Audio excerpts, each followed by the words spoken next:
Assalamualaikum warahmatullahi wabarakatuh. Beberapa hari lepas saya ada membuat video tentang hukum membersihkan rumah ibadah agama lain, di mana saya terangkan bahawa aktiviti sukarelawan membantu membersihkan rumah ibadah agama lain adalah sesuatu yang dilarang dalam agama Islam kerana ia termasuk dalam perbuatan membantu mereka mempercepatkan aktiviti untuk beribadah kepada Tuhan selain Allah Subhanahu Wa Taala. Bagi tuan-tuan dan puan-puan yang terlepas video tersebut, sila tonton terlebih dahulu. Saya ada bagi pautannya di bahagian description. Mana description itu? Sila exit video ini, tap pada tajuk di bawah itu ada description. Baik. Daripada video itu, saya mendapat beberapa feedback, antaranya daripada para pelajar yang terlibat sama, di mana mereka berkata sejujurnya mereka pun tak tahu. Mereka hanya mendaftar diri sebagai sukarelawan kerana berlakunya banjir di Lembah Kelang pada saat itu, dan NGO datang dan bawa mereka untuk kerja-kerja pembersihan. Tengok-tengok sampai-sampai je telah sampai ke sebuah rumah ibadah agama lain. So macam mereka pun masuk dan bersihkan sajalah. Okey. Okey, tak apa. Tapi tak payahlah buat video pergi upload di media sosial ya. Okey, tak apa.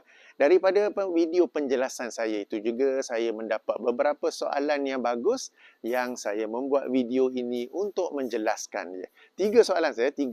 Pertama, apabila kaum agama lain memohon untuk membina rumah ibadah mereka daripada kerajaan negeri, daripada majlis pembandaran, dan majlis pembandaran meluluskannya, apakah itu termasuk dalam rangka membantu kaum bukan Islam untuk beribadah kepada Tuhan selain Allah? Jika termasuk bantu, apakah ia sesuatu yang dilarang? Okey. Tuan-tuan dan puan-puan, dalam negara Islam, walaupun negara Islam itu negara yang syadid, yang tegas dengan hukum syariahnya, tetap diberi ruang dan peluang kepada kaum bukan Islam untuk beribadah dengan agama mereka, dan mereka juga boleh membina rumah-rumah ibadah mereka sendiri. Ia bukanlah sesuatu yang dilarang. Jadi jika ada kaum lain yang membuat permohonan secara rasmi, ini bukannya tiba-tiba buat sana buat sini, muncul-muncul macam cendawan ya, tetapi mereka membuat permohonan.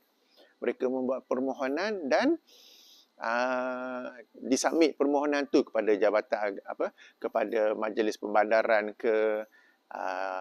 yang menjaga daerah itu dan ia diluluskan, maka ia tidak termasuk dalam rangka membantu mereka dalam ibadah mereka. Kerana apa? Ingat surah Al-Mumtahanah, surah 60 ayat ke-5, Allah suruh kita, Allah berkata, Allah berfirman, Allah tidaklah melarang kamu daripada berbuat baik dan bersikap adil kepada mereka, yakni orang-orang bukan Islam, asalkan mereka itu tidak memerangi kita kerana agama kita dan tidak mengeluarkan kita daripada tanah air kita ini. Dan Allah mencintai orang-orang yang berbuat adil, yang bersikap adil. Maka antara sikap adil di sini ialah mereka memohon untuk membuat rumah ibadah mereka, ia boleh diluluskan dan ia tidak termasuk dalam sikap tolong-menolong dalam membantu mereka untuk menyembah Tuhan selain Allah. Ini adalah sikap adil kepada mereka. Mereka pun hendak rumah ibadah mereka sendiri ya. Baik, ini soalan pertama. Soalan kedua, jika berlaku kebakaran dalam rumah ibadah selain daripada masjid, selain daripada surau, dan bomba datang tolong padamkan kebakaran, apakah itu termasuk dalam tolong-menolong yang dilarang dalam agama? Tolong-menolong yang dilarang oleh ayat kedua surah Al-Ma'idah. Sebab pasukan bomba di Malaysia ni kebanyakannya atau hampir semuanya adalah Muslim. Jadi kalau Muslim yang padamkan api, ini direct orang tanya ni, Muslim padamkan api, nanti kaum agama lain tu akan kembali beribadah di rumah ibadah mereka itu. Okey. Tuan-tuan dan puan-puan, tanggungjawab negara ialah menyediakan perkhidmatan bomba dan tanggungjawab bomba ialah memadamkan kebakaran tanpa membezakan apa-apa faktor. tanpa membezakan kaum, tanpa membezakan masjid ataupun rumah ibadah agama lain. Dan apabila mereka melaksanakan, mereka dikira telah melaksanakan tanggungjawab mereka. Ia tidak dikira membantu, tidak dikira membantu agama lain ataupun membantu penganut agama lain untuk menyembah Tuhan. Sebab memang kerja bomba. Memang kerja bomba begitu ya. Yang dilarang itu ialah kerja-kerja sukarelawan.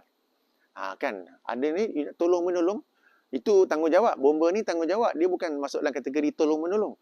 Tolong-menolong ni ialah yang secara sukarela, secara sendiri yang nak buat, sendiri yang ikhlas nak buat. Kalau bomba itu tanggungjawabnya. Maka tanggungjawab dia ialah untuk memadamkan kebakaran tanpa membezakan ini masjid ke, ini temple ke, ini kuil ke, ini gereja ke, ya. Itu tanggungjawabnya. Baik, soalan ketiga. Soalan ketiga, jika berlaku banjir, sebab soalan ni asalnya timbul daripada peristiwa banjir yang melanda Lembah Kelang baru-baru ini. Okey, jika berlaku banjir, masjid banjir, surau banjir ataupun masjid dinaiki air, surau dinaiki air, rumah-rumah ibadah agama lain pun dinaiki air. Pasukan sukarelawan yang datang nak membantu itu ialah Muslim. Apakah mereka boleh membantu para penganut agama lain yang terperangkap di rumah-rumah ibadah mereka?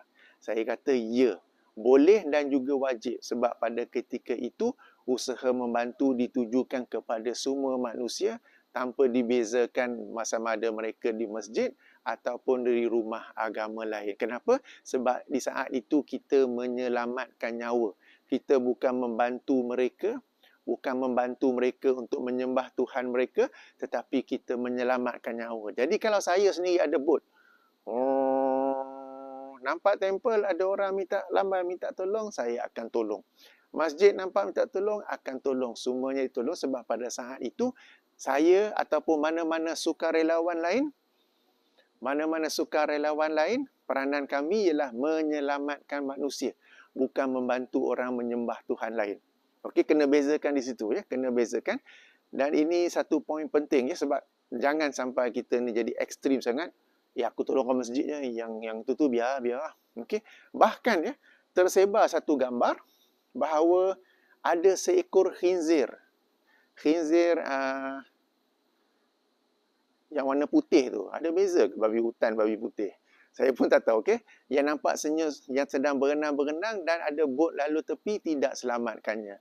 Saya tak tahu sama ada bot tu penuh ataupun mereka memang tak nak selamatkan. Tetapi kalau boleh, kalau ada ruang, tetap juga selamatkan kerana ia tetap makhluk Allah.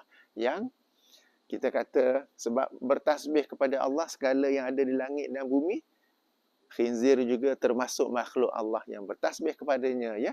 Jadi selamatkannya juga. Okay. Ingat tak kita hadis Bukhari Muslim tentang seorang pelacur itu, yang dia sendiri dahaga, dia minum air, kemudian dia nampak anjing dahaga dan dia pun ambilkan air untuk anjing itu, maka Allah mengampunkan dosanya. Ini pelacur yang menyelamatkan anjing. Jadi jika ada khinzir, ada anjing, juga diselamatkan. Ya, tuan-tuan dan puan-puan, ini kita mempraktikkan Islam secara keseluruhannya. Jadi ini 3 soalan yang beberapa orang tanya dan inilah penjelasan saya. Moga-moga membantu ya. Nak tanya lagi boleh tanya di ruang komen. Saya memang beri perhatian. Saya baca sekadar mana yang boleh ya, sebab banyak sangat komen. Terima kasih. Subhanakallahumma wa bihamdika asyhadu an la ilaha illa anta astaghfiruka wa atubu ilaika. Assalamualaikum warahmatullahi wabarakatuh. Kena cakap pelan-pelan sikit, kuat-kuat sangat kan orang semua pandang-pandang pula. Okey.